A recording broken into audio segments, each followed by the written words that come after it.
Salut tout le monde! Cette capsule sera audio. Parce que vu la profondeur du sujet, j'ai préféré écrire instantanément que le verbaliser et vraiment diffuser ce que je veux dire. Pour moi, l'écriture est mon meilleur mode de transmission. Et c'est la raison pour laquelle j'ai décidé de faire cette capsule ainsi. Merci beaucoup. Bon, je commence. Le sujet est l'homosexualité a un bug astral et regard occulte sur la bisexualité.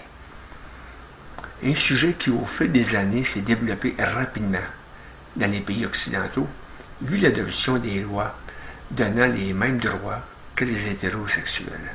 Nous parlons ici des mariages entre gays et entre lesbiennes, et dans certains pays, le droit d'être parent. Pour la bisexualité, c'est beaucoup moins problématique, du fait qu'à la base, la personne est hétéro, mais peut pratiquer ses relations intimes avec le même sexe ou le sexe opposé. Maintenant, le but de cette capsule est d'étudier, voire d'explorer psychiquement le pourquoi du pourquoi dans cette définition relationnelle entre les personnes du même sexe, ou les deux mélangés. Certaines choses ont été dites, comme la réincarnation trop rapide de l'âme qui est de nature féminine mémorisée dans un corps masculin, ou vice-versa. Pourquoi pas? Tout est possible dans l'infinité. Par contre, il faut aller plus loin que cela dans une compréhension plus concrète de ce raisonnement. Donc, nous parlons d'homosexualité englobant gay et lesbienne. L'esprit n'est pas sexué. Il est énergie pure, intemporelle, sans aucune racine l'attachant à quelque forme que ce soit, donc indifférenciée. Donc, la dualité sexuelle n'apparaît pas de lui. Maintenant, l'âme, celle-ci non plus n'est pas sexuée. Elle est pure dans son noyau central et vibre très indépendante des attractions masculines ou féminines. Elle vibre uniquement l'énergie pure d'une autre âme, mais cependant peut se rapprocher de manière centrifuge vers un autre âme et inversement de manière centripète vers son noyau central. Ici, nous ne parlons pas du tout de dualité, mais de force d'attraction, l'une envers l'autre, psychiquement parlant. La relation entre ces deux âmes en a une de complémentarité, mais sans contrariété. Donc, nullement sans opposition, comment dire, que deux contraires s'attirent. Ce sont les mêmes fréquences vibratoires qui reconnaissent entre elles une volonté de fusion instantanée, donc sans aucune différenciation. C'est très pur l'affaire. Bon, mais là nous parlons de fréquences vibratoires dans l'astral, et non ici-bas sur le plan matériel. Ce qui se passe est ceci. Les lois centripètes et centrifuges demeurent. Elles font partie des mécanismes internes de l'âme. Elles sont le courant électrique, si vous voulez, qui anime l'âme de sa vibration psychique. Alors, pour le moment, tout demeure sans dualité et impersonnel. Puis arrive la programmation pour la future réincarnation. Et c'est là que la game de la dualité débute. Il y aura une mémoire masculine ou une mémoire féminine qui fera partie du package deal Hamik. Après arrive le plan de vie, donc la condition inconnue, donc voilée à l'âme pour fin d'expérience. L'âme, avec quelques entités, fixera sa programmation d'avant-vie et en connaîtra les grandes lignes, mais pas toutes. Alors, par exemple, elle s'incarnera en masculinité, donc dans un corps d'âme, mais là, attention, tout peut arriver. L'âme s'incarne automatiquement attirée par le couple fécondateur, autrement dit dans l'action du in and out. Elle sera attirée par le couple fécondateur, donc, de une par la programmation, ses grandes lignes et du plan de vie, en ignorant les contours. C'est là que c'est différent. Par malchance, mais là c'est juste un exemple. La maman meurt enceinte et le bébé avec.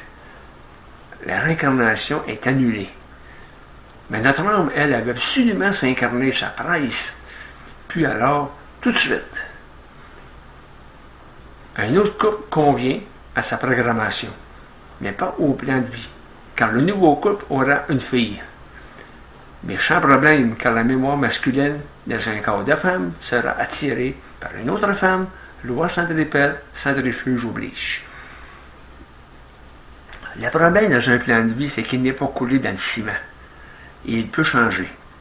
Un plan, contrairement à une programmation, ça peut se défaire et se refaire plus facilement. Ils attendront parler souvent d'un plan de match qui n'a pas fonctionné.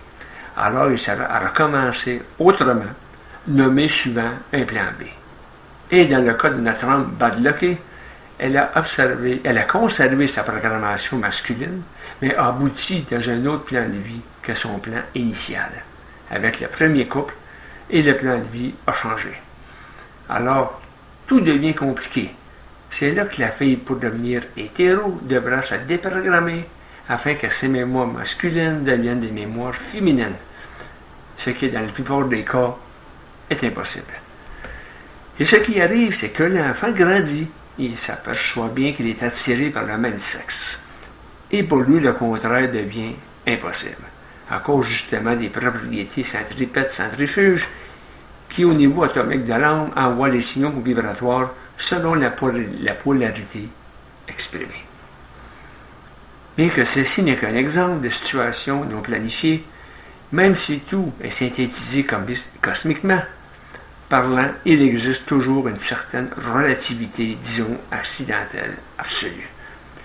Ça n'existe pas. Mais dans la conversion, donc la flexibilité de l'esprit, oui. Tout se corrige et se réadapte. Ça fait partie de la quintessence évolutive pour l'humain. Elle est là, la perfection, dite divine. Il faut se rappeler que tout au début, le sexe n'avait qu'une seule fonction, c'était de féconder, forniquer. Puis, quand il a eu contact, les fils de Dieu virent que les filles des hommes étaient belles, et ils en prirent pour femmes parmi toutes celles qu'ils choisirent. La sexualité telle qu'on la connaît aujourd'hui naissait. C'est-à-dire que l'humanité passait du sexe animal à la sexualité humaine. Les intelligences lumineuses prirent alors bien soin d'intégrer dans les carrures hommes et femmes ce grand état d'extase, amenant à une jouissance ultime nommée orgasme. Parce que là, il fallait qu'il y ait plus que de la fécondité. Vous comprenez? C'était le sens qu'il fallait que la population augmente. Et donc, par le désir sexuel, le plaisir attira ce besoin. Pour revenir à l'homosexualité, nous pouvons parler d'accident de parcours, à savoir que quelque part dans l'incarnation, comme nous dirions aujourd'hui, il y a eu un bug, où l'homosexualité est un bug de transition. Et que l'homosexualité est pour autant mal? Non du tout. Un bug est un impondérable, donc aucunement planifié. Sauf que pour l'ego, la situation psychologique peut devenir très compressée, voire traumatisante. Surtout dans des endroits où que c'est très mal vu, voire comme en Russie, par exemple, traité comme une maladie mentale. Non, ce n'est pas non plus une maladie mentale, mais un bug astral. La réincarnation a ses lois et mécanismes précis, afin que l'homme vive ses expériences planétaires au travers de toutes sortes d'embûches, pour la plupart imprévisibles, mais elles demeurent extérieures à nous, alors qu'un bug astral fait partie de nous. Il nous contrarie, voire contamine psychologiquement. Par cela, est-ce que les homos et lesbiennes en souffrent de résultats jugés à contrario? Oui, s'ils sont rejetés socialement, ils n'obtiennent aucun droit, à cause de leur état jugé marginal par la majorité hétéro. Maintenant, jetons un regard sur la bisexualité. Ça, c'est autre chose. Puis, c'est pas un bug astral, mais plutôt qu'au niveau du noyau astral, l'âme n'exprime point cette dualité, masculine-féminine, parce que dans le noyau, la vibration purement éthérée, donc éradiquant instantanément toute mémoire fossilisée dans les formes archétypales de la dualité sexuée. Le centre de l'âme est à l'abri des mémoires réincarnationnelles par rapport à l'évolution psychique d'un individu. J'ai dit psychique et non psychologique, parce que l'âme, c'est l'esprit qui entre en jeu. Et non plus l'âme dans ses mémoires archivées. Par cette évolution psychique, l'individu n'est plus prisonnier de la forme dualitaire, donc un archétype pétrifié des formes, mais verse plutôt dans la pluralité sexuelle. Est-ce que cet individu est plus évolué qu'un hétéro? Du tout. Par contre, il n'obéit pas aux formes enregistrées depuis la nuit des temps, que l'homme doit faire absolument copuler avec une femme et vice-versa. Disons que ces gens opèrent simplement dans des formes différentes, voire distinctives, de pratiquer l'acte sexuel traditionnel, tout comme les libre-échangistes qui, eux, savourent pleinement le plaisir avec un ou une partenaire inconnu. Est-ce normal? Bien ou mal? Plusieurs couples hétéros fonctionnent très mal sexuellement et d'autres fonctionnent très bien.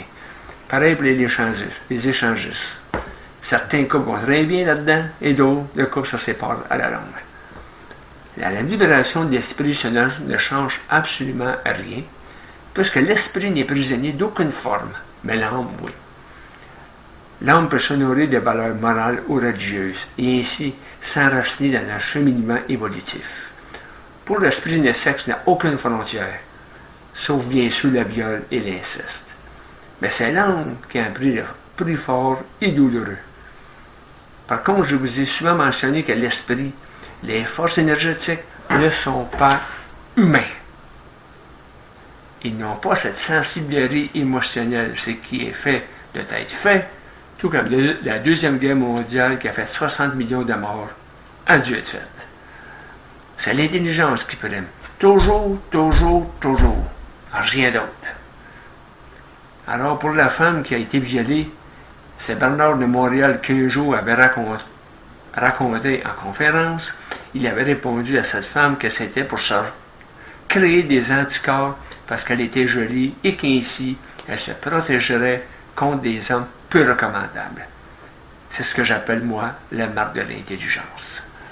Je vous remercie. Et comme d'habitude, sur YouTube, faites vos commentaires, posez vos questions, abonnez-vous. Et bien sûr sur Facebook, dans mon groupe, c'est la même chose. Si vous avez des questions ou commentaires, ils sont toujours les bienvenus. Et là-dessus, moi je vous dis à une prochaine. Merci.